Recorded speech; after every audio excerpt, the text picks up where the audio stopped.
एक काले खां, मुस्लिम धर्म मानने वाला काले खां, एक बार उसकी पान खाने की आदत, पान खाने के लिए वो एक पान के दुकान में चला गया। पान के खोखे में मदन मोहन भगवान का चित्र लगा हुआ था। जैसे ही उसने उस चित्र को देखा, काले खां ने उस चित्र पर नजर पड़ते ही उसका चित्त मेरे मदन मोहन ने चुरा लिया। अब तो काले खां पूछने लगा पान बेचने वाले से, भैया ये किसका फोटो है? पान बेचने वाले व्यक्ति ने कहा, भैया ये तो हमारे मदन मोहन भगवान का फोटो है। अच्छा, ये कहाँ रहते हैं? इनसे मिलने की मेरी इच्छा है। पान बेचने वाले व्यक्ति ने काले खां को देखकर नख से लेकर सीख तक एक एक निहारा। उसके बाद कहा, भैया ये हमारे भगवान वृंदावन में रहते हैं, वृंदावन में इनका नाम मदन मोहन भगवान है। यदि तुम मिलना चाहते हो भगवान से तो तुमको वृंदावन जाना पड़ेगा। काले खां वृंदावन का पता पूछकर, उसी चित्र को देखकर भगवान ने जब चित्त को चुरा लिया तो पूछते पूछते काले खां वृंदावन पहुंच गया। यमुना में स्नान किया, हाथ में कुछ पुष्प तोड़कर पुष्प लिए और भगवान का दर्शन करने के लिए जैसे ही मदन मोहन भगवान के मंदिर की ओर आगे बढ़ा, किसी राहगीर को पूछा, भैया ये मुझे मदन मोहन भगवान का दर्शन करना है, मदन मोहन भगवान का मंदिर किधर है? राहगीर ने बताया, वो जो टीले में मंदिर है ना, वही मदन मोहन भगवान का मंदिर है। अब तो बड़े भाव से मदन मोहन का उच्चारण करते हुए काले खां मदन मोहन भगवान का दर्शन करने के लिए जैसे ही सीढ़ियों के मार्ग से मंदिर की ओर आगे बढ़ा, पुजारियों ने देखा कि मुस्लिम व्यक्ति मंदिर की ओर आगे बढ़ता आ रहा है। पुजारियों ने रोकी, ए भैया कहां जा रहे हो? काले खां ने कहा, भैया मुझे केवल भगवान मदन मोहन का दर्शन करना है, केवल दर्शन करके मैं चला जाऊंगा। मैं बहुत दूर से आया हूं, दर्शन करने की अभिलाषा है। पुजारी जी मुझे केवल दर्शन करा दीजिए। पुजारियों ने कहा, ना ना, हमारे मंदिर में मुस्लिम व्यक्ति नहीं आ सकते, तुम तो मुस्लिम हो, तुम्हारा प्रवेश नहीं हो सकता, तुम यहां से चले जाओ। अब तो काले खां जिद करने लगा, नहीं नहीं पुजारी जी, मुझे दर्शन तो करना है, केवल मुझे एक बार दर्शन करने की अनुमति दे दो, मैं फिर चला जाऊंगा। अब जिद करने लगा काले खां। पुजारियों ने दौड़ लगाकर आगे आए हैं और काले खां को जो धक्का दिया है, सीढ़ियों पर धड़ धड़ धड़ धड़ बिल्कुल लुढ़कता हुआ काले खां नीचे की पायदान तक जब पहुंचा है, शरीर में कई जगह पर चोट लग गई, आंखों से आंसू की धारा बह पड़ी। काले खां ने हाथ फैलाकर मदन मोहन भगवान को पुकारते हुए कहा, हे भगवान, मैं तो केवल आपके दर्शन पाने के लिए इतने दूर से आया था, मैं कुछ भी आपसे लेने नहीं आया, लेकिन आपको दर्शन देने में भी इतना ज्यादा मुश्किल है। हे कन्हैया, मैं आपका दर्शन किए बिना यहां से जाने वाला हूं नहीं। हे कन्हैया, मैं तो तुम्हारे शरणागति में आया हूं, मेरी शरणागति को स्वीकार करो। आंख बंद किया है काले खां ने और आंख बंद करके केवल मदन मोहन मदन मोहन मदन मोहन मदन मोहन का रट्टा लगाना प्रारंभ किया। एक रात बीत गई, दूसरी रात बीती, तीसरी रात बीती, चौथी रात बीती और पांचवें रात्रि के दिन पुजारियों ने रात्रि का मंदिर बंद करने से पहले भगवान के सामने शयन आरती की।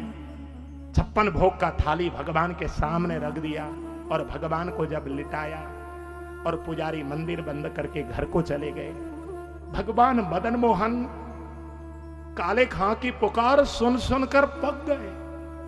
आंखों से आंसू की धारा बहने लगी। मदन मोहन भगवान की मूर्ति में से निकले और भगवान 56 भोग की थाली को अपने हाथ में लेकर भगवान जैसे ही काले खां की ओर आगे बढ़े हैं, काले खां एकदम अधीर होकर मदन मोहन मदन मोहन मदन मोहन मदन मोहन रट्टा लगा रहा है।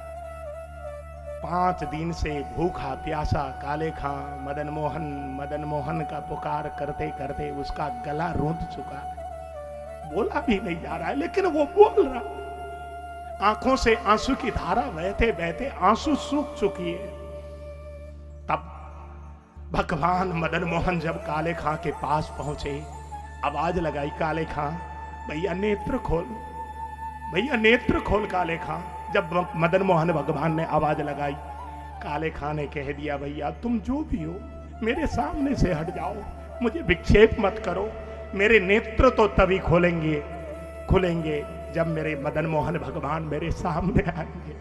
इतना कहकर जब वो काले खां फूट पड़ा, रो पड़ा, उस समय मदन मोहन भगवान को कहना पड़ा, काले खां मैं मदन मोहन स्वयं तेरे पास आया हूं, नेत्र खोल तो ले। इतना सुनना था। जैसे ही काले खां ने अपने नेत्र खोले तो जो पान के दुकान में जिस फोटो का दर्शन किया था वही भगवान मदन मोहन उसकी नजर के सामने खड़े थे। और जैसे ही भगवान मदन मोहन का दर्शन किया काले खां ने, एक टक भगवान मदन मोहन के नक से लेकर सिख तक एक टक निहारता रहा। आंखों से झरझर झरझर झरझर आंसू की धारा बह पड़ी और भगवान को प्रणाम करके उलाहना देने लगा, भगवान तुम जितना सुंदर हो ना उतने निष्ठुर भी हो। आपका भक्त केवल दर्शन के खातिर इतने दूर से आपके दर पर आकर 5 दिन से भूखा प्यास पुकार कर रहा है और आप महलों में बैठकर 56 भोग उड़ाए चले जा रहे हो। भक्त के ऊपर कृपा की नजर नहीं करनी चाहिए? गोविंद तुमसे मुझे केवल इतना ही काम था, अब आप जा सकते हो, आप बहुत व्यस्त हो, आपसे मेरा और कोई काम नहीं, इतनी इच्छा थी, अब आपने दर्शन भी दे दिया। रो रो कर काले खां ने जैसे ही प्रणाम करके विदा दिया है, भगवान मदन मोहन खुशामद करने लगे, काले खां भैया सुन, मुझे अभी जाने के लिए मत कह भैया, मुझे तेरे पास थोड़ी देर बैठना है। काले खां तू 5 दिन से भूखा है ना, तेरे लिए मैं भोजन भी लेके आया हूं, ले भैया भोजन कर, इतना कहना था।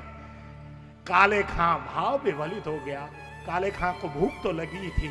काले खां मन मन में सोचने लगा, मौका बहुत अच्छा है, भगवान यदि प्रसाद लेके आए हैं तो इस प्रसाद को तो ग्रहण अवश्य करना चाहिए। ऐसा सोचकर काले खां ने भगवान को तुरंत हामी भर दी, ठीक है भगवान मैं प्रसाद अवश्य पाऊंगा। तब तो भगवान उस प्रसाद के रोटी तोड़ तोड़ कर रबड़ी में डुबो डुबो कर जब काले खां के मुंह में अपने हाथ से खिलाने लगे, काले खां ने जैसे ही एक टुकड़ा रोटी का पाया है, काले खां को तो ऐसी दिव्य अनुभूति हुई मानो भगवान मदन मोहन उसको अमृत पिला रहे।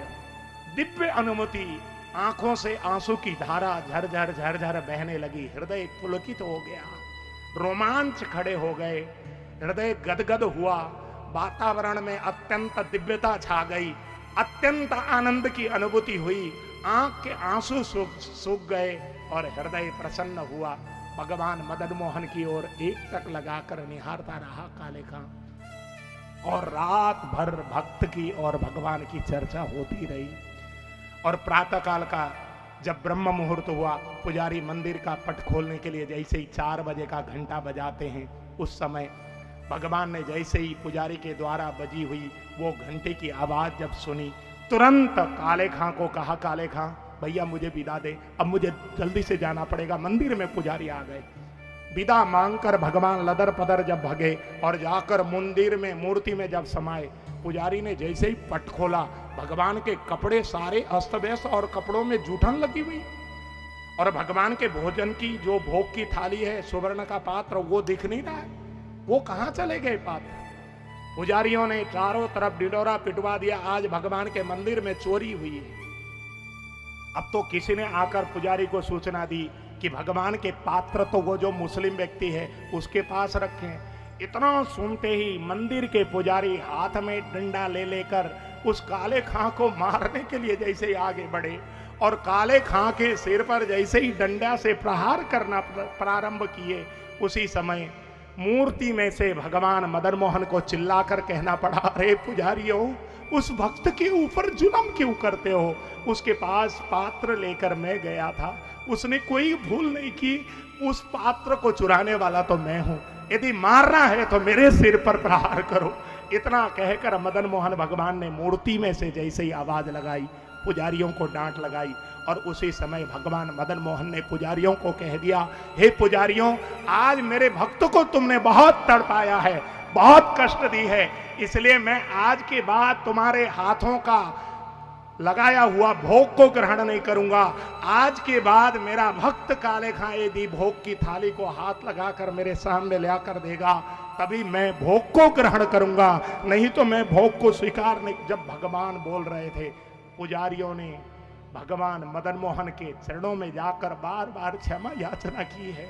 और मदन मोहन भगवान के मंदिर में एक छींका ऐसा बनाया गया, उस खिड़की में आकर काले खां रोज के रोज भोग की थाली देता और भगवान मदन मोहन को भोग की थाली लगती। ऐसी परंपरा मदन मोहन भगवान के मंदिर में बनी।